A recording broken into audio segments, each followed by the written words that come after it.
ಇವತ್ತಿನ ವಿಡಿಯೋ ಮೂಲಕ ರಸ ಯಾವ ರೀತಿ ಮಾಡೋದು ಅಂತಂದ್ಬಿಟ್ಟು ತೋರಿಸ್ಕೊಡ್ತಾ ಇದ್ದೀನಿ.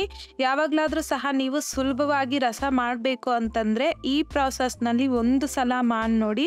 ಅನ್ನದ ಜೊತೆ ಮಿಕ್ಸ್ ಮಾಡ್ಕೊಂಡು ತಿಂತಾ ಇದ್ರೆ ತುಂಬಾ ಅದ್ಭುತವಾಗಿರುತ್ತೆ.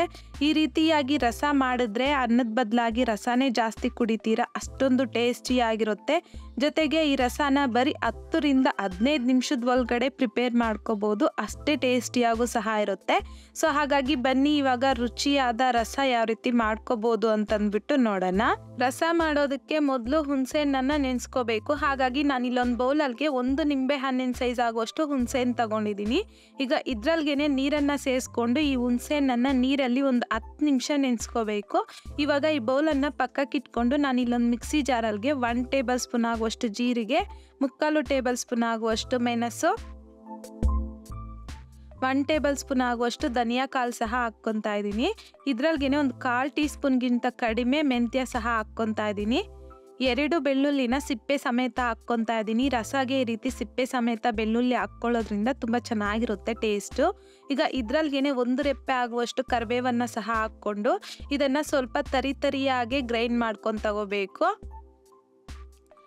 ಈಗ ನೋಡಿ ನಾನಿಲ್ಲಿ ಗ್ರೈಂಡ್ ಮಾಡ್ಕೊಂಡು ನಿಮಗೆ ತೋರಿಸ್ತಾ ಇದ್ದೀನಿ. ಸೊ ಈ ರೀತಿಯಾಗಿ ಗ್ರೈಂಡ್ ಮಾಡ್ಕೊಂಡು ತಗೋಬೇಕು. ಮಧ್ಯದಲ್ಲಿ ಒಂದ್ಸಲ ಮಿಕ್ಸ್ ಮಾಡ್ಕೊಂಡು ಈ ರೀತಿ ಗ್ರೈಂಡ್ ಮಾಡ್ಕೊಂಡು ತಗೋಬೇಕು. ಈ ರೀತಿಯಾಗಿ ಗ್ರೈಂಡ್ ಮಾಡ್ಕೊಂಡಿದ್ದಾದ್ಮೇಲೆ ಪಕ್ಕಕ್ಕೆ ಇಟ್ಕೊಂಡು ನಾನು ಇಲ್ಲೊಂದು ಬೌಲಲ್ಗೆ 3 ಚೆನ್ನಾಗಿ ಹಣ್ಣಾಗಿರುವಂಥ ಟೊಮೊಟೊನ ಈ ರೀತಿಯಾಗಿ ಕಟ್ ಮಾಡಿಕೊಂಡು ಬೌಲಲ್ಗೆ ಹಾಕ್ಕೊತಾ ಇದ್ದೀನಿ. ಇದ್ರಲ್ಗೆ ಸ್ವಲ್ಪ ಕಡ್ಡಿ ಸಮೇತ ಕೊತ್ತಂಬರಿ ಸಹ ಹಾಕ್ಕೊಂಡಿದ್ದೀನಿ. ಹಾಕ್ಕೊಂಡಿದ್ದಾದ್ಮೇಲೆ ಈ ರೀತಿ ಕೈಯಲ್ಲಿ ಚೆನ್ನಾಗಿ ಸ್ಮ್ಯಾಶ್ ಮಾಡ್ಕೋಬೇಕು.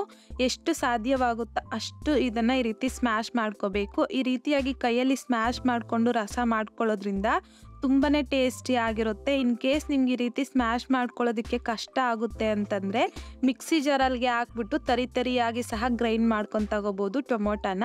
ಆ ರೀತಿಯಾಗಿ ಮಾಡೋದಕ್ಕಿಂತ ಬದಲು ಈ ರೀತಿ ಕೈಯಲ್ಲಿ ಸ್ಮ್ಯಾಶ್ ಮಾಡಿಕೊಂಡು ರಸ ಮಾಡಿಕೊಂಡ್ರೆ ತುಂಬ ಟೇಸ್ಟಿಯಾಗಿರುತ್ತೆ ರಸ. ಸೊ ಹಾಗಾಗಿ ತಪ್ಪದೆ ಈ ವಿಧಾನದಲ್ಲಿ ಒಂದು ಸಲ ರಸನ ಟ್ರೈ ಮಾಡಿ ನೋಡಿ. ಈ ರೀತಿಯಾಗಿ ಚೆನ್ನಾಗಿ ಸ್ಮ್ಯಾಶ್ ಮಾಡ್ಕೊಂಡಿದ್ದಾದ್ಮೇಲೆ ಈಗ ಇದ್ರಲ್ಗೆ ನಾವು ಹುಣಸೆಹಣ್ಣನ್ನು ನೆನೆಸ್ಬಿಟ್ಟು ತಗೊಂಡಿದ್ರಲ್ವ ನೀರ್ ಜೊತೆಯಲ್ಲಿ, ಅದನ್ನು ನೀರು ಸಮೇತ ಹಾಕ್ಕೊಂಡು ಮತ್ತೊಂದ್ಸಲ ಈ ರೀತಿಯಾಗಿ ಚೆನ್ನಾಗಿ ಸ್ಮ್ಯಾಶ್ ಮಾಡ್ಕೋಬೇಕು. ಈ ರೀತಿ ಚೆನ್ನಾಗಿ ಸ್ಮ್ಯಾಶ್ ಮಾಡ್ಕೊಂಡಿದ್ದಾದ್ಮೇಲೆ ಇದ್ರಲ್ಗೆ ಒಂದು 1/2 ಲೀಟರ್ ಆಗೋಷ್ಟು ನೀರನ್ನು ಸಹ ಹಾಕ್ಕೊಂಡು ಮತ್ತೊಂದ್ಸಲ ಈ ರೀತಿಯಾಗಿ ಚೆನ್ನಾಗಿ ಮಿಕ್ಸ್ ಮಾಡ್ಕೊತ ಟೊಮೊಟೊನ ಸ್ಮ್ಯಾಶ್ ಮಾಡ್ಕೋಬೇಕು.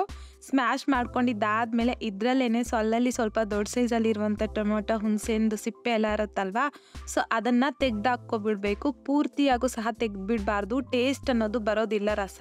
ಸೊ ಹಾಗಾಗಿ ಅಲ್ಲಲ್ಲಿ ಸ್ವಲ್ಪ ದೊಡ್ಡ ಸೈಜಲ್ಲಿ ಇರುವಂಥ ಟೊಮೊಟೊ ಸಿಪ್ಪೆನ ತೆಗ್ದಾಕ್ಕೊಂಡ್ರೆ ಸಾಕು. ಸೊ ಪೂರ್ತಿಯಾಗಿ ತೆಗೆದ್ಬಿಟ್ರೆ ರಸ ಟೇಸ್ಟ್ ಅನ್ನೋದು ಬರೋದಿಲ್ಲ. ನೋಡಿ ಈ ರೀತಿಯಾಗಿ ಅಲ್ಲಲ್ಲಿ ಟೊಮೊಟೊ ಇರಬೇಕು. ಈ ರೀತಿಯಾಗಿ ರೆಡಿ ಮಾಡ್ಕೊಂಡಿದ್ದಾದ್ಮೇಲೆ ಪಕ್ಕಕ್ಕೆ ಇಟ್ಕೊಂಡು ನಾನು ಇಲ್ಲೊಂದು ಪಾತ್ರೆಗೆ 3 ಟೇಬಲ್ ಸ್ಪೂನ್ ಆಗುವಷ್ಟು ಎಣ್ಣೆ ಹಾಕ್ಕೊಂಡಿದ್ದೀನಿ. ಎಣ್ಣೆ ಬಿಸಿ ಆದಮೇಲೆ 1 ಟೀ ಸ್ಪೂನ್ ಆಗುವಷ್ಟು ಸಾಸಿವೆ ಹಾಕ್ಕೊಂಡು ಸಾಸಿವೆ ಚೆನ್ನಾಗಿ ಸಿಡಿದಾದ್ಮೇಲೆ 2 ರೆಪ್ಪೆ ಆಗುವಷ್ಟು ಕರಿಬೇವು, ಹಾಗೆಯೇ 2 ಬಾಡಿಗೆ ಒಣಮೆಣಸಿನ್ಕಾಯಿನ ಅರ್ಧಕ್ಕೆ ಮುರಿದು ಹಾಕ್ಕೊಂಡಿದ್ದೀನಿ. ಹಾಗೆಯೇ ಖಾರಕ್ಕೆ ತಕ್ಕಷ್ಟು ಒಂದು 5 ರಿಂದ 6 ಒಣಮೆಣಸಿನ್ಕಾಯಿನ ಸಹ ಅರ್ಧಕ್ಕೆ ಮುರಿದ್ಬಿಟ್ಟು ಹಾಕ್ಕೊಂಡಿದ್ದೀನಿ.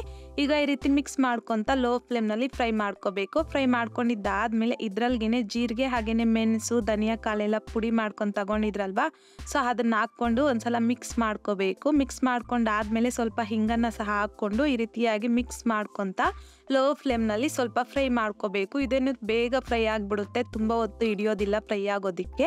ಜಸ್ಟ್ 1 ಮಿನಿಟಲ್ಲೇ ಇದು ಫ್ರೈ ಆಗಿಬಿಡುತ್ತೆ. ಈ ರೀತಿ ಫ್ರೈ ಮಾಡ್ಕೊಂಡಿದ್ದಾದ್ಮೇಲೆ ಇದ್ರಲ್ಗೆ ನಾವು ಟೊಮೊಟೊ ಹುಣಸೆಹಣ್ಣು ರಸ ಮಾಡ್ಕೊಂಡಿದ್ರಲ್ವಾ ಅದನ್ನು ಹಾಕ್ಕೊತಾ ಇದ್ದೀನಿ.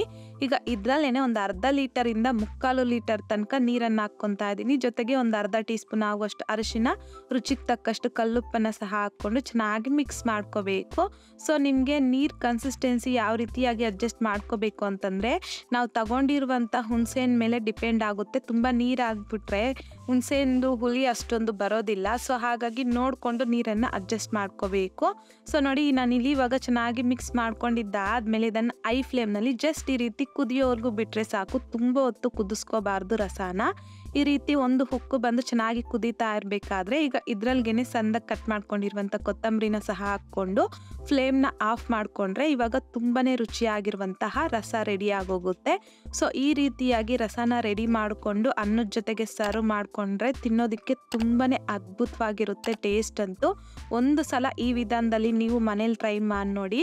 ಟ್ರೈ ಮಾಡಿದ್ದಾದಮೇಲೆ ನಿಮಗೂ ಸಹ ರಸ ಹೇಗೆ ಬಂತಂದ್ಬಿಟ್ಟು ಕಮೆಂಟ್ ಬಾಕ್ಸಲ್ಲಿ ಕಮೆಂಟ್ ಮಾಡಿ, ಲೈಕ್ ಮಾಡಿ, ಹಾಗೆಯೇ ನಿಮ್ಮ ಫ್ರೆಂಡ್ಸ್ ಆ್ಯಂಡ್ ಫ್ಯಾಮಿಲಿ ಜೊತೆಗೆ ಶೇರ್ ಮಾಡಿ.